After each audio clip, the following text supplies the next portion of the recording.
Hi everyone, Bernard here. Hope you're all staying safe and well. Welcome to my little film and TV channel. We'll have a look at film reviews, TV drama reviews, lots of information vlogs, stuff like that. So we're going to look at a film today. Yeah, it's a comedy drama film, and yeah, we'll talk about the comedy element in a minute. I think it's pushing it just a little bit, but it's directed by Amy Poehler, however you pronounce that, Poehler. My apologies, dear, if I've pronounced that incorrectly. And it's called Moxie. Please, if you're new to the channel, push that subscribe button, push the bell notifications if you like what you see. I try to give information on these films and my own little reviews and thoughts as well. So I hope you enjoy, and please check out the playlist for all my other stuff. And you will notice some stuff on my football team as well. If it's no interest to you, don't worry, there's loads of film and TV stuff. I probably split my time 50-50 between film and TV and my football team, Manchester City, where I do history vlogs and city present vlogs and quizzes and lots of different stuff on there, loads of things. So a lot of history stuff as well. If you're into history, or if you know someone who might be into it, please point them in my direction. There'll be a couple of links on screen for Facebook and Twitter, so if you friend and follow me on there, I do check every 3 or 4 days and friend and follow everyone back, and sort of post loads of stuff on there and repost stuff, and trying to keep up to date with it as long as time allows, obviously. So if you've got anything on there and you friend me and follow me, I'll try and do my best to repost stuff here, etc. And please, any comments are welcome. If you have any comments on this film or any film and TV, doesn't matter what it is, just leave the comments. And if you haven't got time to comment now, just perhaps come back later, or if you haven't got time, just give us a little thumbs up. It's nice to get views, but it's nice to get thumbs up as well for these things. So yeah, we're going to look at Moxie today. Obviously, I've got a very eclectic taste. If you ever watch my review, if you're new to this thing, I do watch, you know, from the younger ones to the older films. Always have been very eclectic in my taste. I used to watch a lot, you know, when I was a kid. I used to enjoy the adult films, as in serious subjects. Nearly made a mess there, didn't I? But yeah, so yeah, I've always kept an eclectic taste. So I don't mind these younger films, if you like, these high school films, which is what Moxie is. It's a PG-13, so a little bit of an older element to it. Yeah, I would say it probably appealed to sort of older age, younger kids, if you know what I mean. Certainly teenagers might enjoy this. Certainly some elements of it. Anyway, it is a little bit long, 1 hour and 51 minutes, which I thought was a little bit long for this sort of film, but about 1 hour 44 minutes runtime.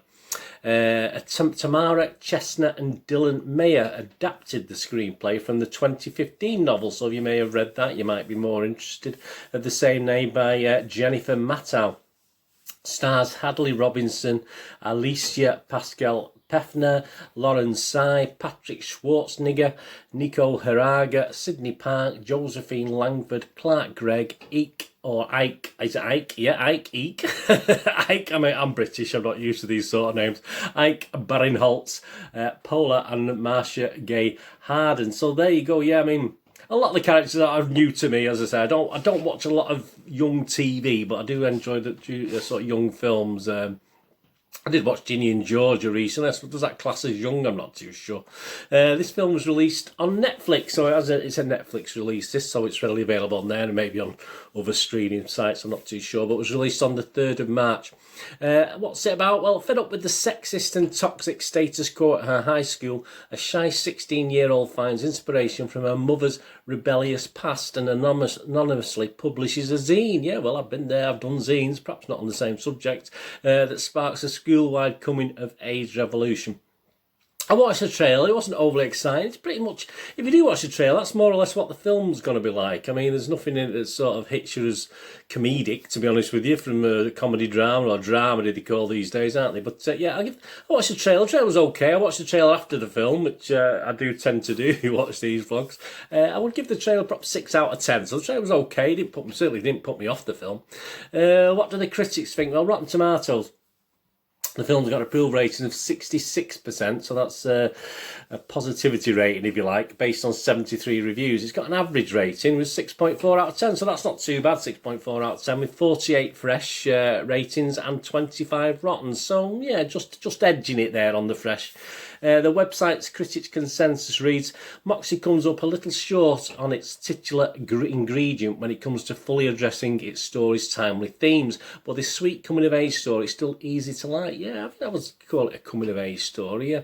Audience on Rotten Tomatoes, they're similar, 73% positivity, with an overall score the same as Rotten Tomatoes critics of 6.4 out of 10. Metacritic, the other site we'll look at, not quite as impressed. They're only giving it an average of 55 out of 100, so 55%. That's based on 23 critics. There's no negatives, but just 10 positive reviews and 13 mixed. So again, not a total disaster. The Metacritic users, only 17 guys have left. I don't know who qualifies for that. Obviously, people who just subscribe to the channel, I assume. Only 17 scores been left, and that's only averaging 5.4 out of 10. So that sort of does book the trend just a little bit. But Internet Movie Database, well, we always have a lot, don't we? As I'm recording this, 5,703 reviews and an overall average of 6.8 out of 10. So that's very, very good. I'm not surprised looking through the views. There's lots and lots and lots of 10s, which have probably pushed that up. And you know me, nothing's worth a 10. And this certainly isn't worth a 10. It's nowhere near a 10. But obviously you've got to think that's people perhaps who like the book and like the film, or people connected with the film and all this. So I do try and ignore the 10 out of 10s because I don't think they're a fair reflection really as far as scoring is concerned. So some of the comments that I've said, I've tried to pick out the least gushing or the least worst ones. As I said, if somebody gets 1 out of 10, similar to 10 out of 10, I would totally ignore it. I just don't agree with stuff like that. Someone who's obviously got a downer on the writer or the director or the actors or whatever, something anyway. So I do tend to try and sort of base my views and things I read out on those. Yeah, someone wrote a good message, bad execution. Yeah, it was that. Yeah, I think for a lot of the film, that's probably stands quite well. Actually, it is a good message eventually, and you want things to turn out right in the end. But it sort of labours a little bit getting to it, unfortunately. Egg or Elook Adman on the 8th of March 2021 wrote, I like the message and themes. This is based on that heading, and I didn't like the writing and some of the acting, so a mixed bag overall. Someone else said in Est Valente de Castro on the 7th of March 2021, he just wrote terrible as his header, and he went on to say, Netflix movies are always surprising me in a bad way, and this one was just awful. In 1 hour there wasn't a single good line on the argument. It was all so cringy. If you want to support feminism, at least do so in a good movie. So yeah, again, sort of borders on the fact of how long it took to get round there, and there's a lot of stuff that was perhaps unnecessary in this. Someone else wrote, though, good teen flick. Someone else, Joe Blow, movie critic on the 7th of March, who gave it 7 out of 10, wrote, while definitely flawed, this funny and empowering Netflix feature is unabashedly woke and feminist without feeling too messagey. Light movie, strong message, says Smiles and Music on the 6th of March 2021, and went on to say, the movie obviously has several flaws. At times it feels rushed and unnatural, but I actually like the way it stays pretty light despite the difficult topic it is dealing with. Yeah, I mean, the difficult topic, yeah, it was sort of intimated at throughout it, but obviously the darker side of it came towards the end of the film, where obviously, and it was all sort of a little bit rushed for me at the end. Someone else wrote, cringy and silly, but entertaining. Yeah, well, yeah, you know me, I like to watch a film to be entertained. If I want to be informed on things, I read books, I read papers, I look on the internet, I look at documentaries. So I just want to be entertained by a film. I don't particularly want to be preached at. I didn't find this film particularly preachy, to be honest with you, my little thoughts now on this. I thought it was okay. I thought, as I say, you quite soon sort of know who you're sticking up for and who you're not sticking up for. But I wasn't quite sure. As I said, it did make me smile. I thought there was one character in it. There's a young lady in a wheelchair. I thought she was going to be the comedy element of this film, but she's in it in and out. But she has one or two sort of made me smile lines at the first 10 minutes. But that's about it. The comedy element's quite poor. I wouldn't call this a comedy drama at all. It's more a high school drama, obviously, with trying to look at certain problems and say not too deep at times. So I'm not too sure where the comedic elements came from. As I said, after the first 5 or 10 minutes, and there may have been odd elements I may have missed or sort of went over my head a little bit, but it just turned into a high school drama and the problems of kids at the high school. There's good guys and bad guys, of course, those in between. I mean, obviously going to a British high school, we always looked in wonder at these American films of these high schools and all this sort of thing. It's always been a bit alien to us. You know, I look back at, obviously I've got a good memory. I can look back at my high school days. Obviously I left school at 16, so I didn't go any further than that. I had to do night school and college, night college and all that sort of thing. But yeah, we always look with wonder at these things. And that's what probably appeals to the UK audience. Even now, even the UK kids now, I know obviously we've adopted a lot of the things we didn't have in my day. Obviously we've adopted things like proms and all this sort of thing, and so obviously I'm not sure about these pep rally things. I don't know what we do for our football team. Our proper football, not the football they play in the US, the proper football where you kick a ball, you know. So I don't think we go to that extravagance of promoting our guys, etc. Still, but never know, mate. It's been a long time since I've been in high school, but there you go. The sad fact is there's only one sort of lad who was sort of just being ordinary, really. I mean, you know, he wasn't doing anything special, yet he seemed to be the only one who was sort of supporting the girls initially. You did see one or two extras by the end, but that was sad to see, certainly in this day and age. I thought, how realistic that is in the US high schools, I have no idea. I have no idea if this is a reflection, this film. A lot of the reviews are positive, so I'd assume there's not much wrong in it, and it's very, very sad sometimes because there is a political statement behind this, and that'll always split opinions. I don't watch these films, as I said, to be educated. I can read and discuss and find out about things, but I watch a film to be entertained, and it had a good ending, which is always nice.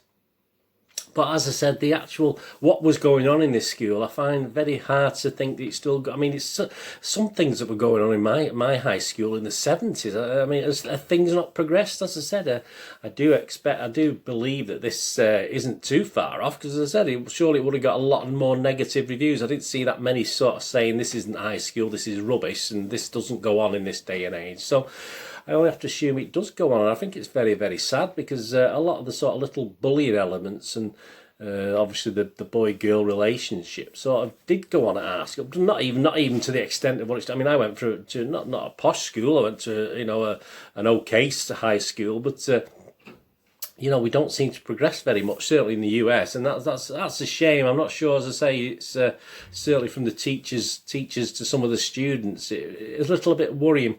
But as entertainment, as I say, I watched this as entertainment. I think it is a good film. I think it's a good film for actually teen girls, to empower them. I think they'll enjoy the storyline and what it tells you, and it'd be a good film for boys to watch as well, especially certain boys who perhaps do things they don't realise is you know, they don't. Sometimes lads don't realise what they're doing. I mean, they didn't in my age, and I'm sure they don't now.